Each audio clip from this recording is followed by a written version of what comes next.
Peace and love. On this week's show, the Grammy Award winning super producer, DJ Luney Tunez, stops by Sex, Love, and a Misunderstanding. Welcome to the S.L.A.M podcast. I'm Dr. Tiy-E, licensed psychosexual therapist. Purpose of this podcast is to give men a platform where they can talk about relationships openly and honestly. Remember, you cannot heal what you don't reveal. This is that platform where men come to reveal, thus they heal. With that being said, let's get it started. Today we have a very special guest, as they're all special, but this one right here is extra special. He's the lemon pepper stepper. And he'll tell you what that means later. But we have the one and the only DJ Luney Tunez, Grammy Award winning DJ Luney Tunez. This brother has worked with the likes of Rihanna, Get the Game or Game, Kevin Gates, yes, and so many more. He's even worked with my Uncle Norman. That's a long story. But this brother is a phenomenal brother. I had the opportunity to meet him some years ago. Amazing brother. He's a father of two children, two lovely boys, entrepreneur, owns his own businesses, loves to spend money, loves to travel, loves women. And that's one of the reasons why he's on the show today, because he's going to tell us all about puppy love, a.k.a. big man love. Without further ado, y'all show some man love to my brother, DJ Luney Tunez, a.k.a. the other Rick Ross. We just got the same bone structure. You got the same bone structure? We just got the same bone structure. Right. But I think you can take him. Can you take him in the rap game? Are you cold on the mic? A little bit. A little bit? Used to be. When I tell y'all this brother is just too cool, always too cool. You never see him sweat. Nah. Yeah, until he's working out. That's a whole nother story. So welcome again, my brother. Again, we're here to talk about sex, love, and the misunderstanding about relationships. There are pool balls on this table, right? So I was asking my guest this question: of these balls on the table, which one best reflects your relationship views, or your relationship views, or your relationship, or your views on life? Which of these balls would you pick? I would say the number 2 ball. The number 2 ball. Talk to me about the number 2 ball. Number 2 ball, it's like unity, you know what I'm saying? To kind of go back to the biblical days, you know, God created Adam. And along the way, Adam became Eve. So okay. It's 2.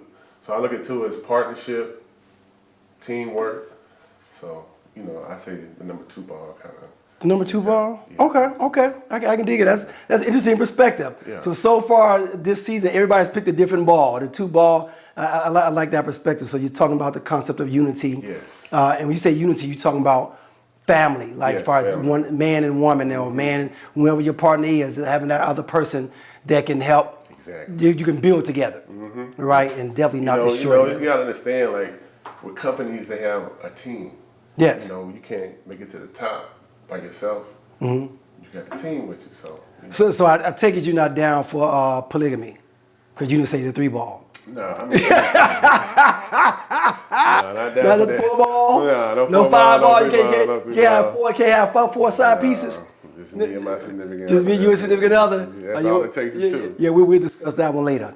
But, okay, the next question I got to ask every man. There's 5 P's that I've devoted to my understanding of relationships, or what I desire in a woman or in a relationship. Okay. And I want you to tell me the order of those, which best fits in your life. Gotcha. And those 5 P's are peace, prioritization, prosperity, purpose, and my favorite, because of the podcast, pussy. So while you discussing that, I'm gonna go ahead and break. Okay. And we're gonna get this game started. So I say my first one would be peace, because without no peace, there's chaos. So I do stand on peace. Break. But I take it. My next one would be purpose. Okay, purpose. Okay. You know what I'm saying? Because, you know, we got to figure out, okay, what's the purpose of this relationship? You know what I'm saying? And the next one would be prioritize. Okay. You want to be a priority. Okay. Yes, prioritize. Okay. And after that, it would be prosperity. And I mean, even though I do like the hunch, pussy would be my last one. I ain't even gonna. Interesting. Okay. Yeah, All right. you know what I'm saying? You brothers killing me putting pussy at the bottom. No, I'm like peace pussy. Peace pussy. But that's me. That's me. Peace pussy. I get it. I give it to you. Because if I got peace, for me, Yeah. the peace going to encompass the other three automatically. Got you. Except pussy. Peace don't mean you're going to get pussy. But you know what I'm saying? But that's in my mindset. But I like the way you said that, especially as far as purpose. A lot of times we don't give enough value to whole purpose, meaning purpose is like this, my quality of life. Has my quality of life gotten better since I've been with you? Exactly. Or has it gotten worse, or are we stagnant? Yeah. So if our purpose is, if we're serving each other a purpose, then our quality of life is doing this, yours and mine's both. But if that's not what's happening, then what's our purpose here? Exactly. Because the whole, remember, just like school, the whole purpose in going to high school, for example, is to go to the next grade. Exactly. But if you're a third year freshman, some shit ain't right. No. If you're in the third year of your relationship and the shit's still going on like it's the first year or the first month, something's not right if there's no progression. So I like the way you put that together. I hit a ball in. Yes, I hit strikes. Okay, you got strikes. Yeah, I got strikes. I'll be with you in a second. So my next question, growing up in Georgia, you're from Georgia? I was born in Louisiana. Okay. But I grew up in Georgia. I was born in Shreveport, Louisiana. Okay, Shreveport, okay. Yeah, I grew up. Okay, my stylist is from Shreveport. Really? Yeah, Rodney Garner, he's from Shreveport. Okay, dope. I always call it New Orleans because it's all New Orleans. But I grew up in Georgia, Southside, Riverdale. Okay. You know what I'm saying? Jonesboro, Clay County. Clayco, shout out to Clayco. Not the Clayco. Oh my God. It's like I got a friend from Jackson, Mississippi. She called it Jacktown. I'm from Jacktown. Nobody knows that. A lot of people know about Clayco for sure. No, nobody knows about Clayco. You don't know about Clayco. Nobody knows about Clayco. First of all, let me say this. Nobody gives a fuck about Clayco. That's where you're wrong. Meaning, it's not on the map. You go to Chicago, where I'm from, like, I'm from Clayco. What do you think? What's going to be your response? We got some dope talent coming out of Clayco. I'm not saying you don't, but no one knows what Clayco is. You don't know what Clayco is. Oh, gosh. Okay, I'm going to give you that. Okay. You know about Clayco, right? No. See? She know. Oh, my God. Oh, God. Okay, I can't. For the listeners, please leave a comment. If anybody's ever heard of Clayco, there's not 25 and younger from Georgia, please respond. I bet you. Look, we're going to see what the comments say. Okay, we're going to see. Now, Decatur, people have heard Decatur. But Clayco, you're killing me. Oh, okay. You killing me. Watch with these comments. Okay, so you're Leave from Georgia. Talk to me about being raised up in Georgia, because Georgia has been a progressive city for a very long time. Talk to me about being raised in Georgia. Growing up was cool. It was interesting. You know, I think this might be my first time actually saying this on a podcast. So me growing up, you know, it was challenging a little bit, you know, because when I was born, I had spinal meningitis. Okay. So I lost all my right hearing on my right side of my ear. Okay. So me growing up, it was challenging. Kids used to pick on me, used to get bullies. They had to wear these ear thingies, you know what I'm saying, like hearing aids and stuff. So growing up, you know, elementary school was tough, but you know, like they say, what don't kill you make you stronger. So you know, it's kind of, you know what I'm saying, elevated from that. But it was interesting. But I come from a cool, solid foundation. My parents, still to this day, like, they've been married for like 38, 39 years. Okay. So, you know, I grew up in a, you know, two-parent household. My mother, she had 3 boys. I'm the middle child. Got one older brother, one younger brother, you know.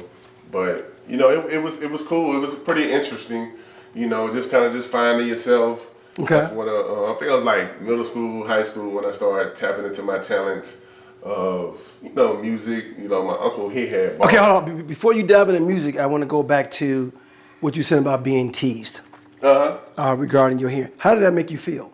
It was, you know, shameful. Like, it was, you know, it definitely hurt my feelings, you know what I'm saying? Because I ain't really know what's going on. You so young. Yes. You like, why do I have to wear these, you know, these things in my ears? Right, yes, sir. So, you know, it was cool. It was different, you know, because, you know, the kids, they don't know. Yeah. Like, you don't know. So, you know, it was definitely a growing pain. The reason why I asked, because growing up, I've had this scar on my face. Make sure you zoom in on that. I've had this scar on my face since I was 3 years old, and it started off really, really small.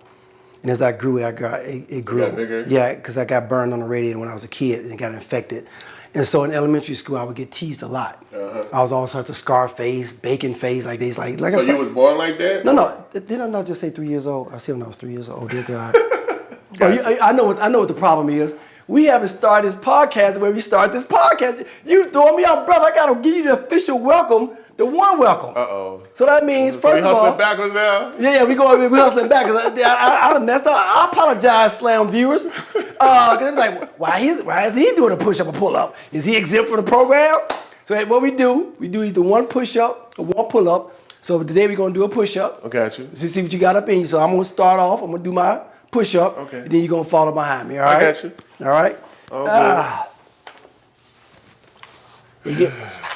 Eat. Oh. Just like that. Just like that. So you gotta be in the camera. You gotta make sure she sees you. Now it's your turn. My turn. Woo! Woo! Shit! All right. Let's go. Here we go. That's 2, 3, 4, 5. Come on. 6, 7. Okay, can we make it to 10? 8.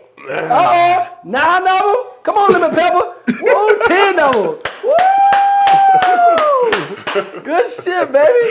Nah, that's all love. That's what you call showing out. A little bit. Now we're gonna have a little drinky drink. That's where we are. That's where we went wrong.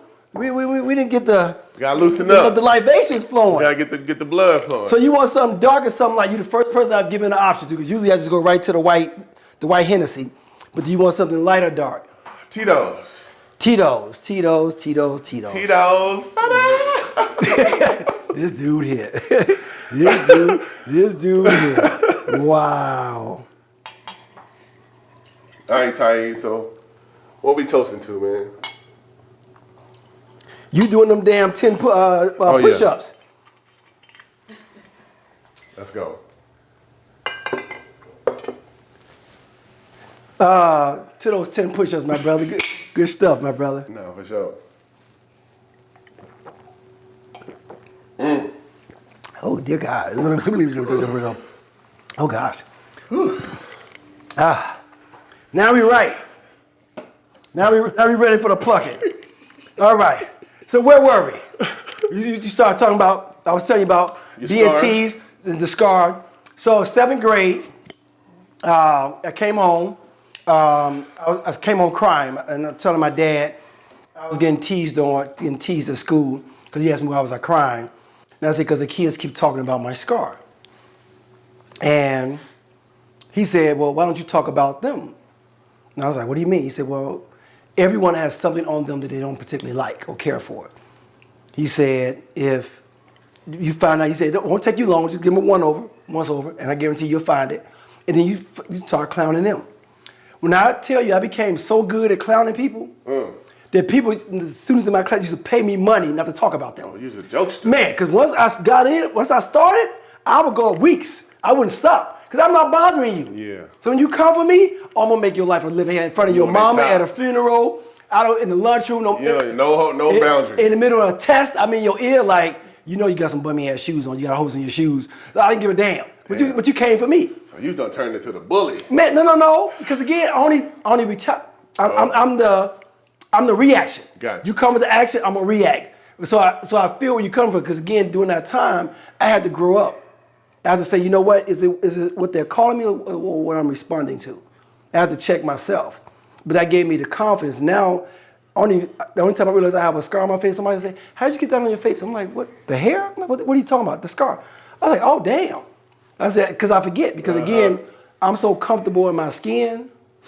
The average guy, for example, when I got to the point where, if a guy was talking shit to me about my scar, I'm like, "You mad because I can fuck your woman? Is that what it is? Is that what it is? Go ahead and tell it." As I guarantee you. So, what's your woman's name? Oh yeah, I did her. And I would just shut everything down. That was my go-to. You know what I'm saying? Because again, if you come for me, then so how did you learn to guard yourself? Did you just kind of start ignoring it? I just kind of just toned it out. You know, after a while, you just tone it out, and because you're kind of used to it. I ain't kind of retaliate. Okay. Like my folks ain't never say, "Oh, Go get them. So the thing is, if your dad never said that to you, would it have been a different outcome? Oh, absolutely. I probably wouldn't be here today because it was that point. Because remember, I came home crying. You know what I'm saying? I was swallowing all that, like pause. I mean, I was I was inhaling all of that. You see what I'm saying? So I had to let it out. Let it out. So he said, no, you come back at him. Even to this day, like, nothing you can say that's going to offend me. I don't care. I don't give a damn what somebody say about me. Because my skin is that thick. Gotcha. You follow me? So you've had to develop thicker skin because of that. And you're in the music industry where you got to have a thick skin because it's like you come in, you think you're doing something, and they're like, yeah, that's not it. And you're like, what the hell? So talk to the people about the people, like you've worked with Rihanna, The Game, the Kevin guy. Yeah, Kevin Gates. Kevin Gates is a good rapper. Right, yeah. He's I don't expect you to know about him. Yeah. Is that the guy with all the tattoos all over his face and stuff? I don't know if he got some tattoos, but I wouldn't say all over his face. Oh, but he does have tattoos on his face. Yeah, one tattoo is all over your face for me, for my generation. You got one that's all over your face. That's grandma. Got all them tattoos all over his face. You got one little dot.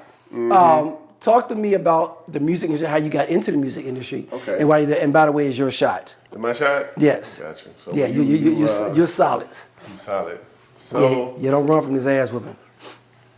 When I was younger, let me see. And you got to call your pockets. We don't play slop over here.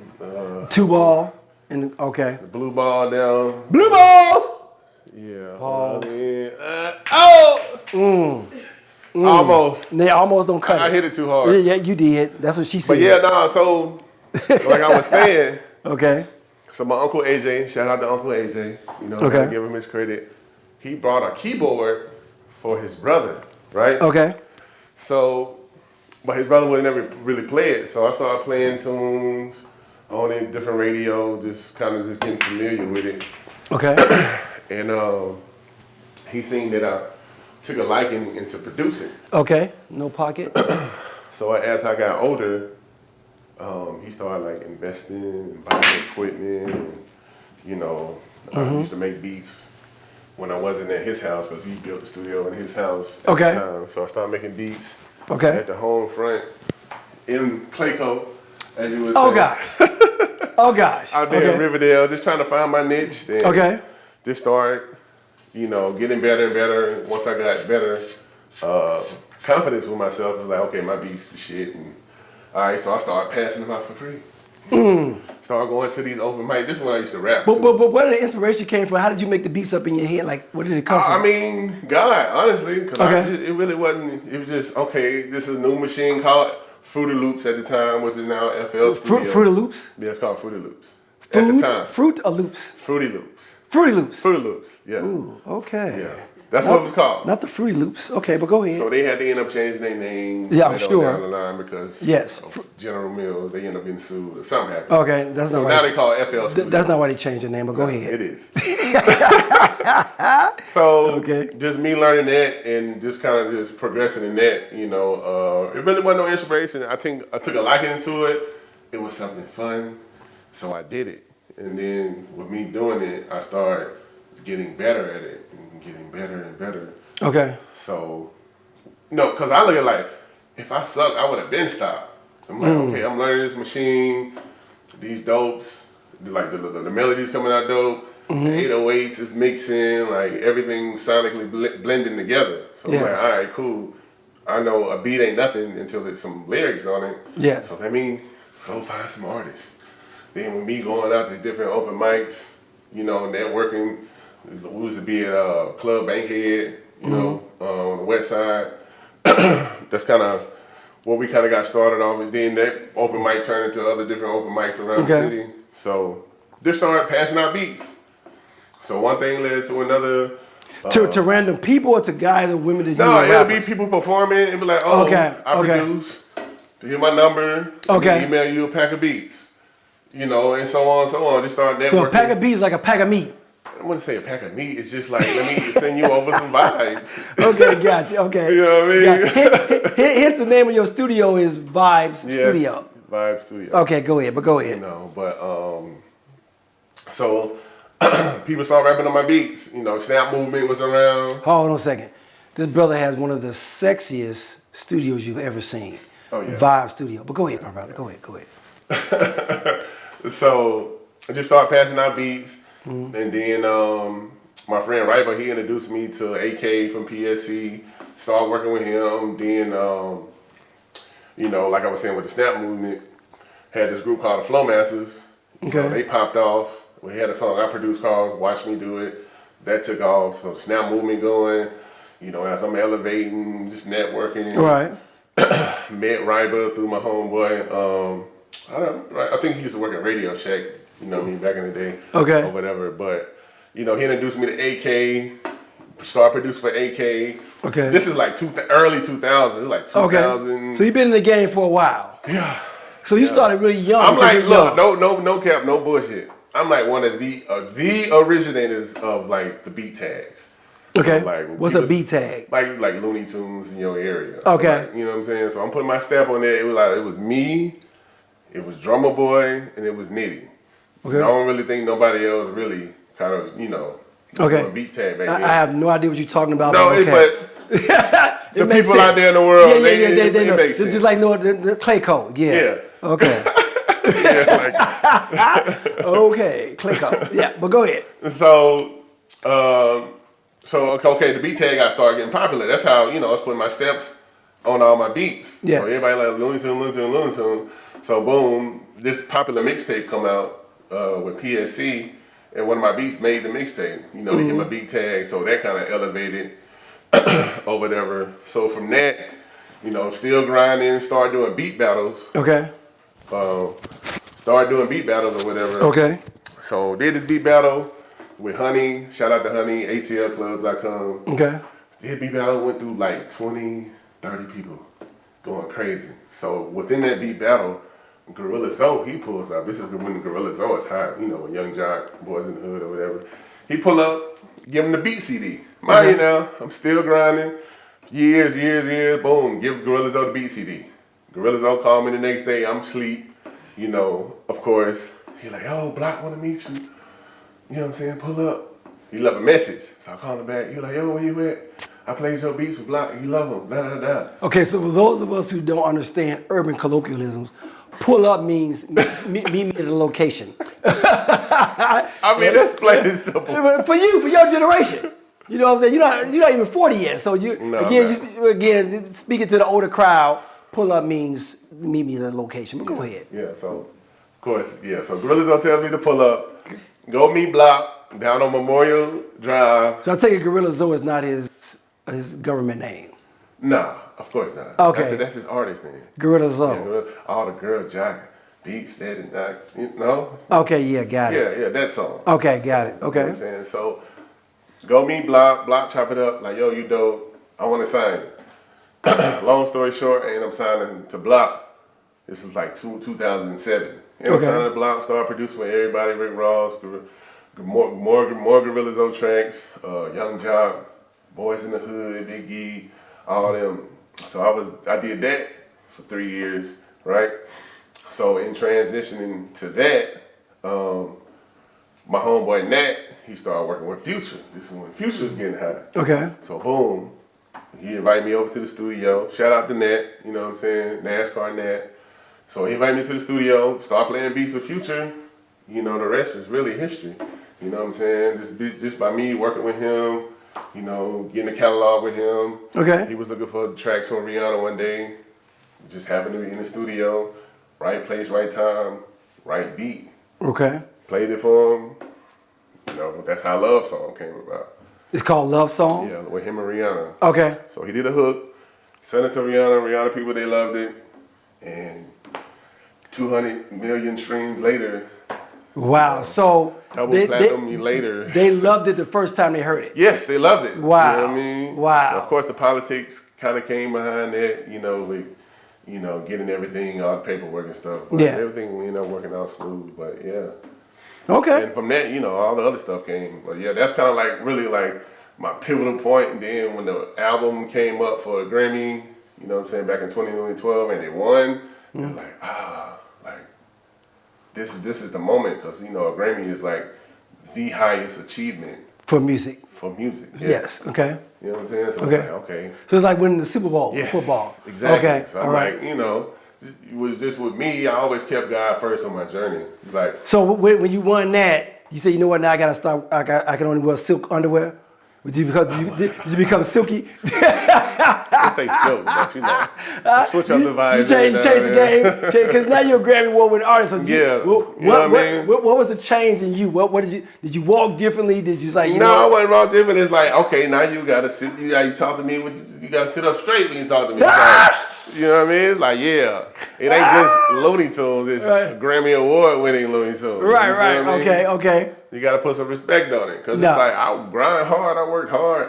Me making beats, my mama telling me to turn that shit down all the time, and you know what I mean? Right. So, I always just took a liking and just betting on myself. Okay. You know what I'm saying? Like, I always just had that entrepreneur mindset. Okay. So with that being said, because we got a lot to cover, because we got to get into some questions. Relates your love of music to because you love women. I love women who I date. That's not. Now you sound like a woman. No. I only sucked your dick. Come on, you're doing too much. Just stay right where we are. Stay right where we are. You trying to give me. Oh my God. But you love women, right? I'm a man. I love women. Yeah. I'm a man, that's what I'm saying. Right. That's all I'm asking. Gotcha. So relate your love of a woman. Now I want to say of a woman to your love of a song, since we can't say music. Music is plural.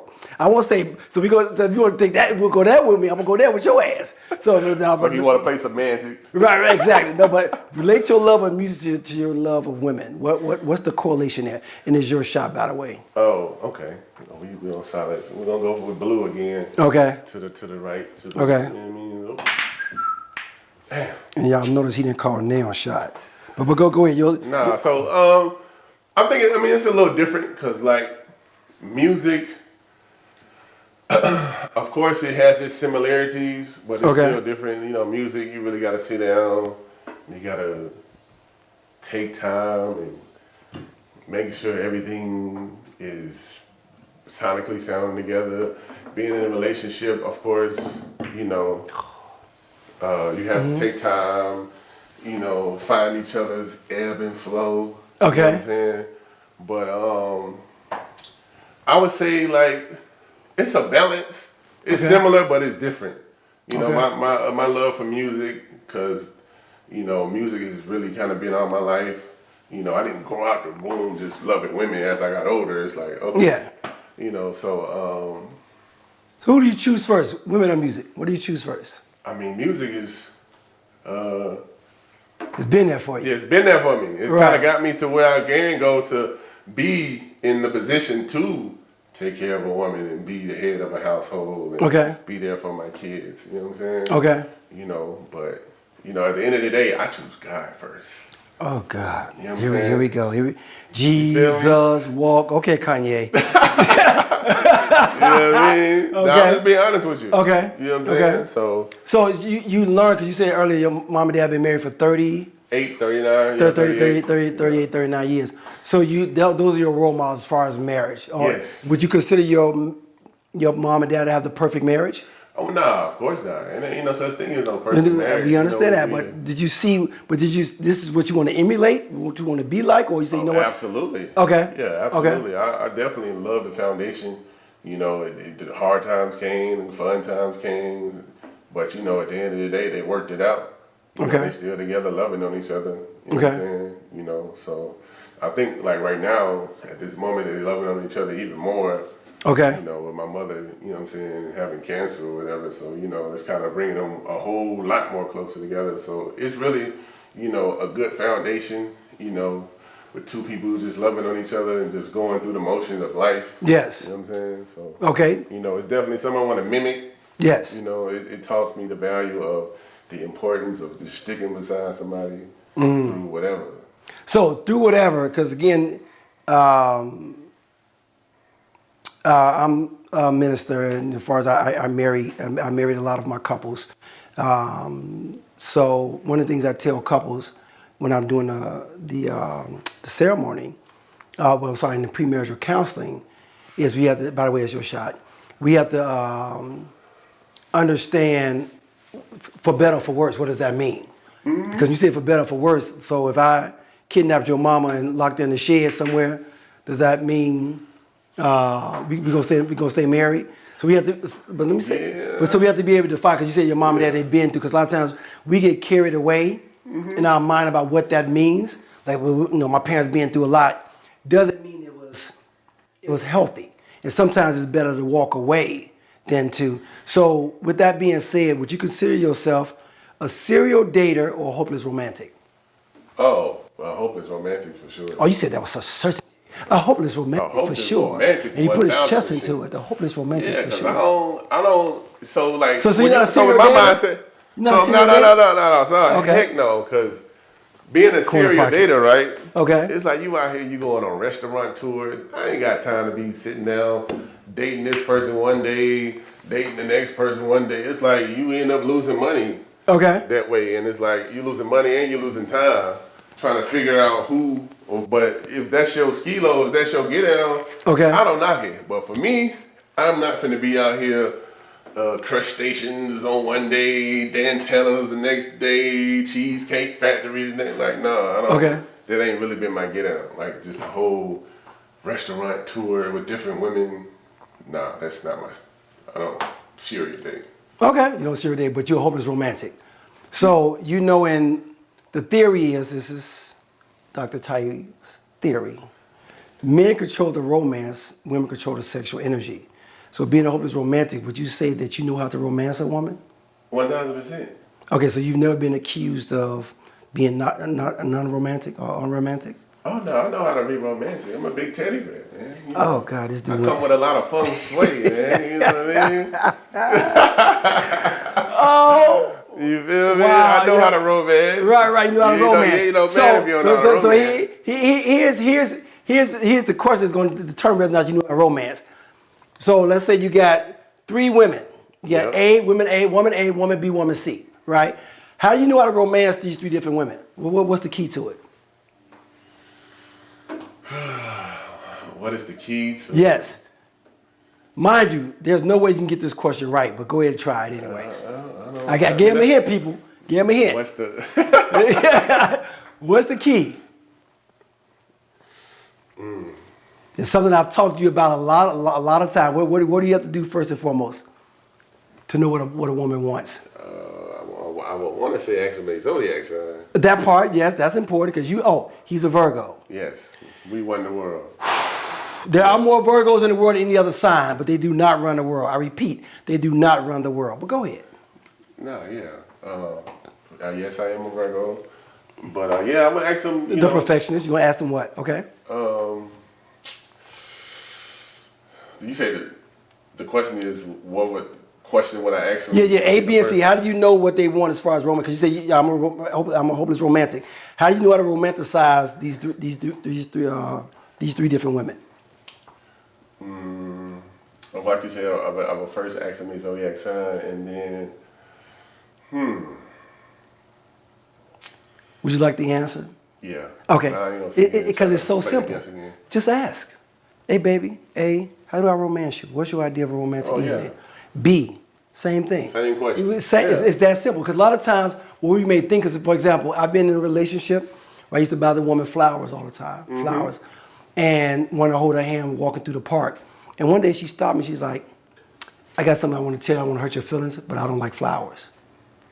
And she's like, and I'm not really that touchy-feely. I said, well, damn.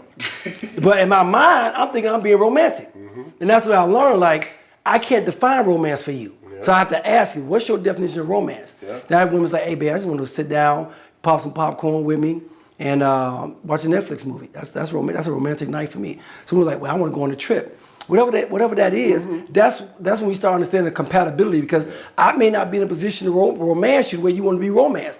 A woman say, hey, babe, romance for me is you paying my bills.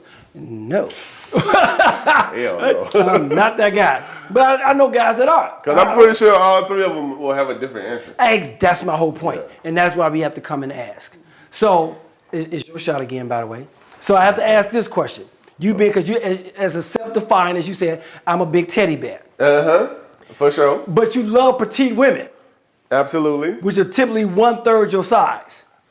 Yeah. You wanna get technical with it Give a or take, give or take a little bit. So how does that work?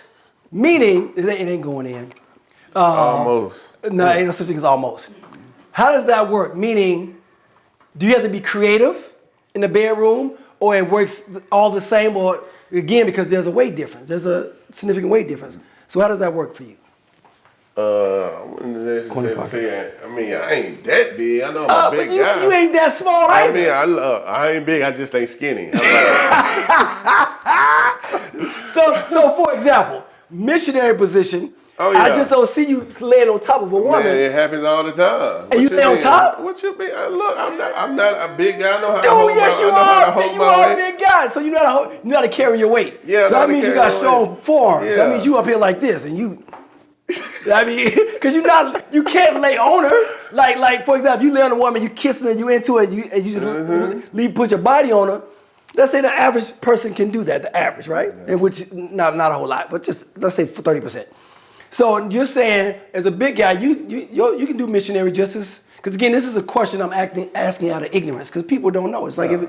you see what I'm saying? Like, because you're saying that, talk to me about missionary position. Yeah, you say there's no rocket science to it. Okay, talk to me. Everybody hunch the same way. Do they? Listen, man, my hunching ain't no different from your hunching. You think so? Man, what? I'm a different than that. You a little different than that? So you saying, what you saying to me is, your wind or your cardio is no different than mine in the bedroom. I wouldn't say that. I'm sure I'll probably get a little bit more tired, a little bit more faster than you. Like, hurry, get the shit over with.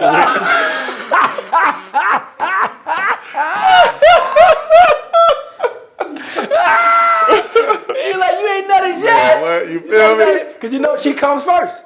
Y'all make sure she come first. Yeah, that's the golden rule. Okay, so you're saying there's no math, there's no science to it. It's just ain't no science to it. It's just, okay. You know, I mean, I feel like I'm a different person in the bedroom too, though. Like, Okay. Oh, do tell. So you're a beast. I'm turning to this. Okay.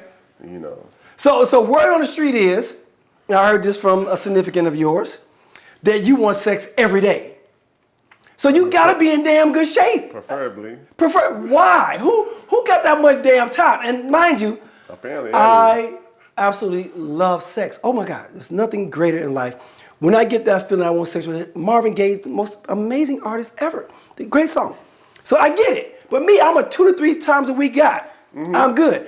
You're saying you and my guy brother Maurice, he wants 7 days a week, and he says, and he got a problem doing twice a day. If you got a damn job, if you have a life, how in the hell do you have time to bang, bang, bang, ski, ski? I mean, 7 when you days a get week. home from your job, you know, it's nighttime. You know, everybody go to bed, don't you? You lay down and go to sleep, don't you? Okay, but where's the romance? Because remember, women need romance. How you lubricating the car? Where's the oil? You said, what are you doing to set the charge? You coming in, you know, are you a barbarian? You come in, lay it down now, want it. Or what are you doing to set it up if you want it every day? Because I need to know, because I've never wanted it every day. You didn't? Not with the same woman. That's funny, Disclosure. us having that conversation. Okay. You kind of slow it down, you know. You slowed it down. You slowed it down. You making me feel, man. I'm like, let me chill out. Let me pump the brakes. Okay, you slowed it down. You know what I mean? Don't want to wear it. Well, am I welcome? So, well, let me attach something to that question, because my argument is, especially with black men, that we use sex to satisfy our yearning to be men. It defines our manhood. In the bedroom, we're something, because we go outside, we're nothing. We get pulled over by a cop, get shot, get killed. Just like that. Nobody loses any sleep. Mm-hmm. We're not lions out there. In our house, especially in that bedroom, we're lions. So is that a way for you to prove your male prowess in the bedroom? Like, yo, I'm a man. What is it about intimacy that you want it every day? I wouldn't say that I'm a man, but I just enjoy it with who I'm in love with. You know what I'm saying? So every woman you ever had sex with, you was in love with? Is that what you're telling me? No. That's what you just said. But I enjoy everybody who I'm in love with. Look, I'm a one-woman man for sure. But the thing is, I ain't out here, for one, giving away no free dick. And for two, I just enjoy define free dick. What's free dick? What do you mean by free dick? You make them work for it. You know what I'm saying? Okay. You out here giving away free dick? Define free dick. Now, I would hope not. if it's so, if If it's, free dick is like serial dating. oh, I'm a serial dater. Yeah. Yeah, I date. I'm a hopeless romantic by nature because I'm a Gotcha. Libra. That's what we do. You know, we the sign of love. Yeah. But Not the twirl. but I love dating because dating for me is practice. Dating is for me to get the chance to know you interacting. I can't just jump right into something. Oh, I love you, or it's you and me. No, of course. I got to get to know you over time. So That's what I'm saying. Like, if you dating and you out here just giving away free dick as you're dating, that's what free dick means. okay, You know, either one. I mean, I cherish my shit. I ain't just ain't out here okay, just be dumping. right. So you've never had a one night stand.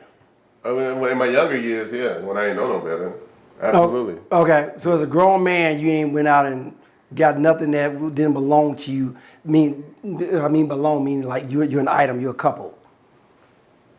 What you mean? Every woman you've had sex with as an adult, you've been in a relationship with. Is that what you're saying? I mean, I wouldn't say like. Yeah, exactly. But you get what I'm saying. No, I don't get what you're saying. I don't at all. It ain't no one night stand. You know what I'm Right. saying? But you dating them. Two nights? Yeah. Two night stand? 2 nights. Oh, okay. Okay. So again, we come here to tell the truth. We deal with the truth. No, absolutely. Right.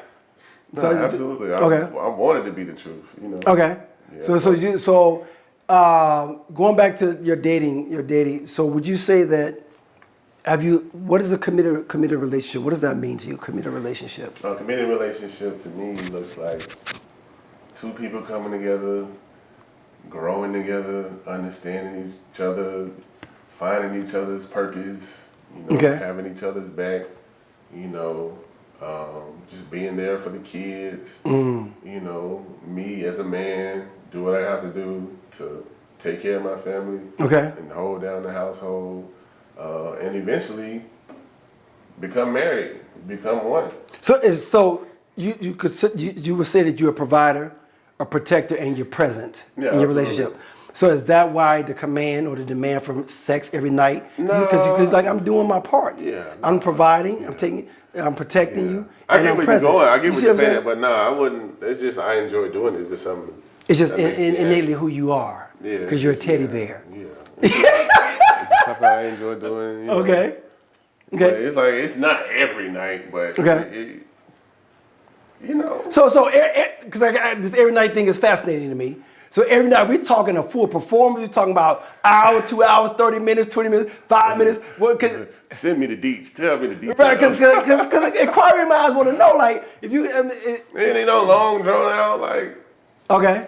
20 minutes, 15. Okay. It ain't nothing. No long session. You know what I'm Okay. saying?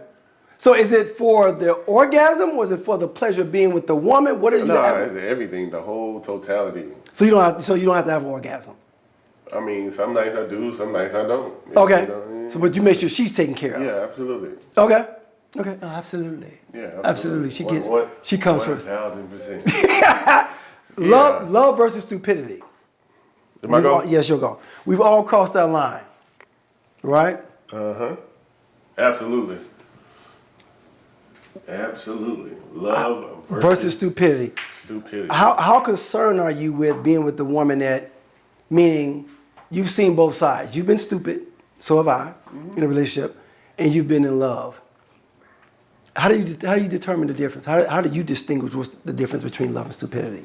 Stupid is, you know, when you're dating somebody, after a while it becomes toxic. But, you know, me being a loyal person and just... You keep using that word, loyal. No, man, what I you like talking about? Loyal goes a long way with me. Yes, sir. I'm Yes, sir. I'm a loyal To the person. 14. You know, but I figured how I look at life, you have to go through the stupid stage and or Yes. whatever to, you know, appreciate, you know what I'm saying, the person who God really bless you with. You know what I'm saying? Yes. I look at that as like a learning experience. Okay. You know, just being stupid in love. Okay. When everybody's around you telling you you're stupid in love. You know what I'm saying? So it's like, okay, all right, take it on the chin, cut it out, count my losses. Let me look at this in a positive way. Okay, I look at it learning experience of Okay. what not to accept in my next relationship. Yes. You know what I'm saying? So, Okay. you know, you can learn a lot from being stupid if you Yes. The crates in your brain allow you to like, all right, I know not to Yes. deal with this type of behavior, this type of nonsense no more. So let me use that and put it in the positive moving forward. Like, all right, let me not do what I did in the past. Okay. You know what I'm saying? So because So a lot of people like to hold on to trauma.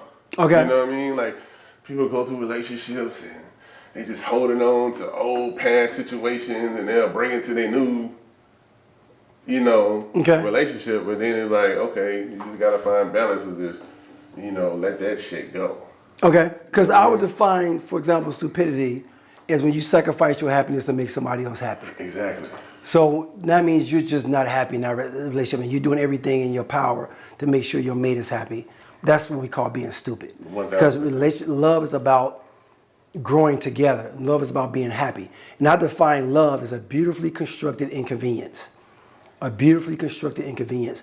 If you're in love with me, that means you're willing to inconvenience yourself, because I'm inconveniencing myself for you. Exactly. I mean, no matter, like you said, if I'm out here working, making sure you're taken care of, yeah, that's an inconvenience, because I'm making sure you're taken care of. Like, and it's not, but it's beautiful because I love you. Yep. But I gotta see that reciprocated. Yeah. So reciprocity, right? Reciprocity, right? So with that being said, is there any relationship that you've had in the past that you wish you would have hung on to longer, versus is there any relationship that you wish you would let go sooner? Yeah, Talk to me definitely about the let go sooner part. Yeah. Talk to me about that while I shoot. Go ahead. No, I mean, because, after a while, like you said, it just became kind of just unnecessary to be together. Okay. Everybody around you was like, okay, they can see you, like you say, not happy, and like you say, just going out your way to make the person happy, and it's not being reciprocated. Okay. So, you definitely learn from it. Do I wish I would have got, rid of that sooner? Yes, but I think it's kind of funny where the universe works and with God timing, because I feel like if I wouldn't have left certain situations, I wouldn't be in situations where I am today, or I wouldn't have met people who I done met today. So I think, how life play out, it played out the way it's supposed to play out. Facts. So you've heard of toxic masculinity. For women. No. Toxic masculinity for men. For men. Right. Yeah. So let's talk about toxic femininity. There's women who are they're toxic. Yes. You know what I'm saying? And in their feminine ways, the way they approach, because they approach men knowing that you're naive, that they're smarter than you. And most women are smarter than men. We can't argue that. We can't debate that. Most women do think they're smarter than men. Yes. I don't know why. So, because it's the truth. Because they are, you know why? Because they observe. They pay attention. Yeah. Men don't. Men don't. We just don't pay attention. Like, again, right. if you out somewhere and she's like, oh man, I wish I had me some, wish I had a salad, and you walk, with blah, blah, blah, and you're walking past Salad or Us. You know what I'm saying? You like, man, whatever. I'm listening to this beat. You know what I'm saying? And you're not paying attention to what she's saying. Mm-hmm. And most women will argue they just want a man that pays attention to what she's saying, her body language more importantly. Because then, women, we're not psychic. Stop thinking just because you look at us a certain goddamn way, we're supposed to know what's on your goddamn mind. That's not the way it goddamn works. We're not psychic at all. Right, we're not psychic at all. You gotta speak. Yeah, speak. Like, for example, if she says, hey, babe, we had salad or Us, do you mind if we go ahead and get a salad?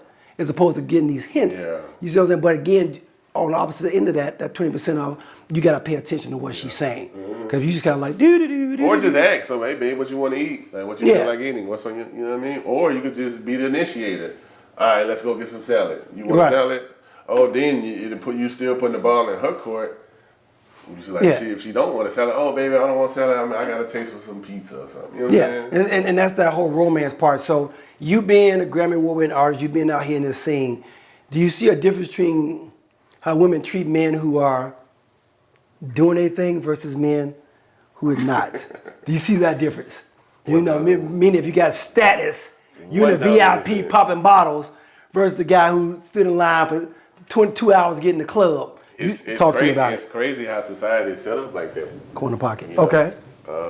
Women and men, they kind of really just go off what they see. What they say, perception, that ain't doing nothing. They say perception is reality. Okay. So, I figure like like for example, like you put like somebody standing in line versus somebody pulling up, valeting a car. Okay. You know, women see that. You know what I'm saying? Valeting a nice car. Yeah, valeting a nice car. Yeah, yes. You know, whether somebody's just standing in line and you just Hold on, pause for a second. And this dude has some very nice vehicles, by the way. He has a fleet. But go ahead. I do. Right. Well, I saw what you pull up in the driveway, but go ahead. Go ahead. That's all good. So yeah, like women, they go off what they see. Like it's like, Okay. you know, but I don't know why the perception is like that. It's like, you know, I guess in general, me myself, I don't want to just look like something. Like, Yeah. just, you know, we gotta look up the part. Well, we can't lie to ourselves. There's two main things women are attracted to: money and power. You know, no different than being a lion out there in the jungle. If you're a lame ass lion, lioness ain't trying to roll with you. Remember, because she's going to hunt all the food. Well, I'm gonna go hunt food for a lame. You see what I'm saying? But when you're a lion, you stand on you and you protecting. She gonna make sure you're good. So again, I don't think there's anything wrong with the sister. I have a friend of mine. She used to literally wait in her car outside of clubs to see what guys pull up in. You praying on men. And then that was her target when she got in the club. I'm like, and that's okay with you? Or women who go to restaurants, but you'll be surprised how many tactics. Who sit their hungry ass in the restaurant waiting for a guy to come in like, hey, you hungry? Or can I buy you something to drink? You see what I'm saying? But my argument is, and I maintain this, women in our society right now, the price of pussy is at $100. The price of dick is at $10, maybe $20 at the most. Meaning the value, women feel like what they're bringing to the table is more valuable than what we're bringing to the table. Yeah. Would you agree with that? Or would you say, no, we're on the same playing field? Oh no, it's like this. You said the pussy is about 100, the dick is like 10. Right. So, I mean, with that being said, that's almost like, okay, yeah, you want me to go buy you this $4,000 Louis purse, but can you buy the Louis purse yourself? Okay. You feel me? Okay. You know what I'm saying? So don't ask for something that you can't do it yourself. Okay, I like that. I like that. That's hot. That's hot. You feel me? Okay, hold on. Say that again. Say that. Repeat that. Repeat that. Don't ask for what? Don't ask for nothing. Okay. You know, like you say, they love money. Yeah, I got you. Like, don't ask for a man to buy something when you can't do it for yourself. Okay, respect. Okay. You can't. That's respect all day. Right. So whatever her response is, you can't suck your own dick. That is true. I cannot. But eventually, if I date around enough, somebody gonna suck it. Right. You feel me?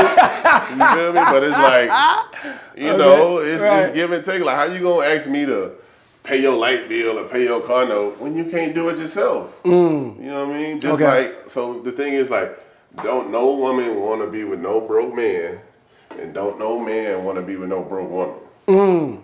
I like that. You got to date. You got to date in your means. Right. So if you can't afford to go out on restaurant tours, I advise you not to date. Cause that woman gonna drag you. She gonna want to get out. She gonna want to get all dressed up, put her makeup on, and yes, you as the man, you gonna have to make it do what so it goes back to what we talked about earlier about quality of life. Yeah. You have to be able to meet the person where they are and compatibility. We talked about love. Love is one thing, people, but compatibility is a whole nother ballgame. Whole nother ballgame. And my dad taught me this. He said, never start something with a woman you can't finish. So if you come in, you taking on trips, you know what I'm saying, you buying this, buying that, paying for this, paying for that, she's going to expect that. You see what I'm saying? So don't start that if you can't finish. But what men do, these simps, they go out here and they just be buying, knowing they can't afford that, knowing they can't maintain that. Then all of a sudden she's like, yo, what happened to... You know, you used to take care. You used to give me a stack a week. You're right. And now you do another. Well, my savings account is drained because you used that to get her, as opposed to. That's my issue, for example, with social media. We spending too much time not getting to know each other. So I always say a perfect date is a man and woman going to the park, just walking around talking. Yeah. Ain't nobody spending no money. If the money is bare minimum, then after a while you graduate from getting in your bag, because after a while you be getting in your bag with this and it'll become a waste of time. And it's like, damn, I'm gonna spend all this money and we not even together. It's like, okay, then you got to do it again and again. Right. You got to do it again. So would you say, do you have a problem spending money on a woman? Not the woman who I'm with. Okay. I don't spend money on multiple women when I'm so you got the type to go out into the club, drinks on everybody. DJ Luney Tunez up here, Grammy, what's up? Ain't no way. Okay. But when you with the woman, you don't mind treating her like a queen and making sure. What are you asking for in return? Because remember, it's not about the money. You're not saying, well, she got to be able to afford what she's asking for.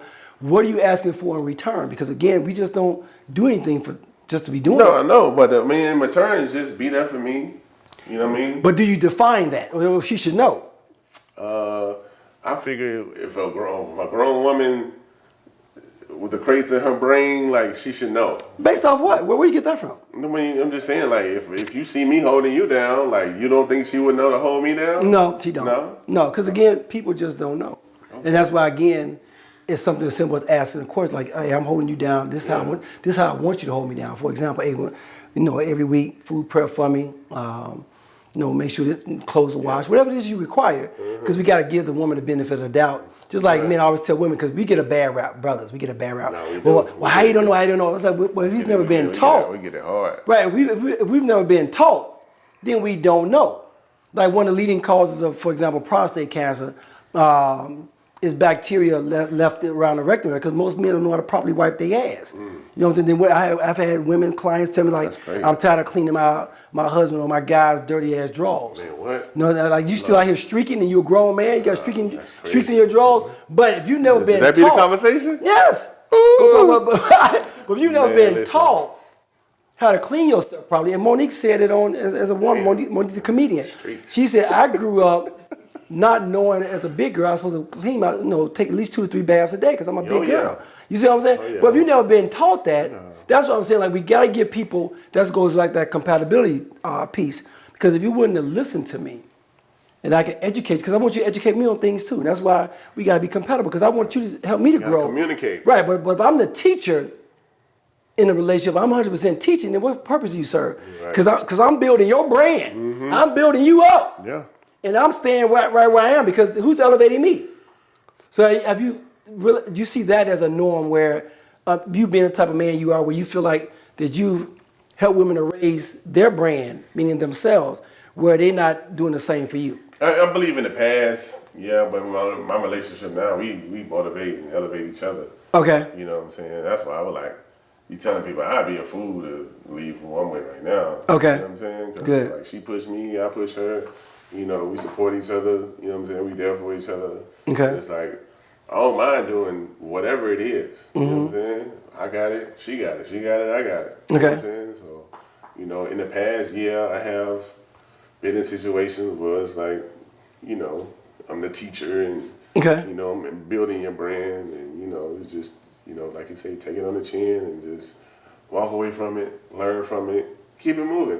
Okay. But a lot of people, they like to hold on to baggage, hold on to past. Yeah, that part is your shot, by the way. Okay. But. Okay, I can dig it. And we get ready to shut it down in a minute. Get ready to shut it down. Can a black woman speak for a black man? Boom. Finally got you. Can a black woman speak for a black man? Absolutely not. Why? I mean, let me take that back. So in what perspective, like if it's my significant... Like she knows what a man wants. Does a woman know what a man wants or needs? I think a smart, educated woman, Or do she know what her man needs? Because remember, men, can a black woman speak for black men? Or can she only speak for her man? Are all men, here's a better question. Are all men the same? No. Are all women the same? No. Okay, because you've heard women say all men are the same. Yeah. But then she personalizes and says, but I'm different than any other woman you ever meet. Yeah. So, but are you like any other brother? You're different from me. Yes. Like my woman will be different from your woman. Like okay. So, to kind of take that back, I feel like a woman can speak for her man specifically. Okay. She's been with him and, she knows what he likes and don't like. Okay. I would look at it in that perspective. Okay. I would say a broad situation like all men. Yeah. Everybody different. Speaking of don't like, you've been in a verbally abusive relationship before, right? I have. What was that like for you? It was different. Okay. It was different. Okay. So, and I want to state this because women don't understand this. They don't get this. Yeah. When a man hits you, that's equivalent to you verbally abusing him. Same thing. The same way he internalizes that, it's the same type of pain. Because sometimes women think like, oh, I can talk to you any kind of way. Yeah, I think it's cool. It doesn't matter because you're a man, you can handle it. Yeah. But it tears us down. No different than me putting my hands on you. And that's why my mom used to always tell, because I have 3 sisters, my mom used to always tell my sister, you never argue with a man, don't get in his face. Because what he's going to resort to is putting his hands on you. 1,000%. Right, but again, you stay your distance. But if I come and I tear you down, call you out your name and blah, blah, blah, what's the difference between that and me hitting you? So what are your thoughts on that? Being in a verbal abusive situation, is not cool. I don't think it's ladylike. I kind of look at that like it's, past trauma. Okay. You know what I mean? That women hold on to. Okay. But it's not a good look as far as like, being, a woman, like tearing down a man. That's not a good look to be in. But yes, I have experienced it. At the end of the day, like I said, took it on the chin. Okay. No, I didn't. I never hit a woman. I was raised not to. Okay. Just took it on the chin and separated myself from that situation because, all in all, it's just going downhill. So you said past trauma. How key is it in this day and time, and definitely the past, but this day and time, for Black people in general to go to therapy? What do you think about therapy? No, therapy is definitely needed. Especially if it's something that you, as a couple, as a Black couple, is working towards. You know what I'm saying? Because you got to sit down with a mediator or somebody to just talk to. If it's something that you holding on from the past, yes, you gotta let that shit out, let that shit go. Because a lot of people hold on to past trauma, and it might be something that significant other is doing, not intentional, but it might trigger them. Yes. You know what I'm saying? So when it trigger them, it goes to another level. You know what I'm saying? Okay. When you could have just sat down with a therapist and talk and figure out how to communicate better. You know what I'm saying? Or whatever it is. You know? So therapy is 1,000% good just for anybody, whether you're single or not. I figure if you have issues or if you feel like you need therapy or if somebody's recommending therapy, whether if it's a couple or not, go get it. It helps. Okay. It's much needed. Are you in therapy? Right now? Yes. I'm not in therapy. I have been. Okay. But I'm not right now, but I'm sure in the future I will be. You know what I'm saying? On the up and up. Like it ain't nothing for past trauma or anything. But every couple needs therapy to just kind of stay on the same level, same playing field, Okay. It's like going to the dentist. Yeah, it's like going another day. Got get the mouth checked out at least twice a year. Exactly. Okay. Just check temperature. Like, baby, like, talk. I'm going to say, like, what, you know what I mean? Okay. Like, it helps. All right. I figure it'll help better than it'll hurt. That part. Well, DJ Luney Tunez, we'll do a quick fire. I'm going to ask you a couple questions. Give me what comes up to the top of your head. Favorite place to vacation? Oh, where I'm going next week, Cartagena, Colombia. Okay, Colombia. And you going there just to view the sights? No, me and wifey should be going. Okay. Yeah, it's her best friend's birthday, so we all going out there to celebrate. Nice. Favorite designer? My favorite designer? Yes. Like clothes? Yes, clothing designer, yes. Okay. I would say Virgil. He designed some dope. Okay, Virgil. Okay, it's a Black designer. That's who died. Rest in peace, Virgil. Yes. Okay. Good. Favorite historian? Favorite man or woman of our history that you look up to? I say leadership, like Malcolm X. Okay. Leader. I'm Malcolm X. Yeah. Okay. Mm-hmm. Okay. Favorite part of the female anatomy? I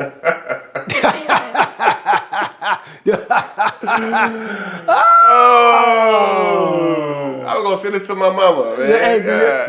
Your mama got a female anatomy, and your dad hitting it still. I'm gonna say the throat. You know what I'm saying? The throat? Yeah. So for oral purposes. Yeah. Okay, he said the throat. I can't send this to nobody. This fool said the throat. Oh, that's the first time I ever heard the throat. I mean, of course, everybody gonna say the vagina. Yeah, no. People say the ass, breast. Shout out to the largest selling porn of all times, Deep Throat. It was porn of all time. Porn, pornography. Oh, really? The largest selling porn of all time to this day is still Deep Throat. Really? Yeah, because she said her throat, back of her throat was like a clitoris, like she got off on giving head. Praises to her.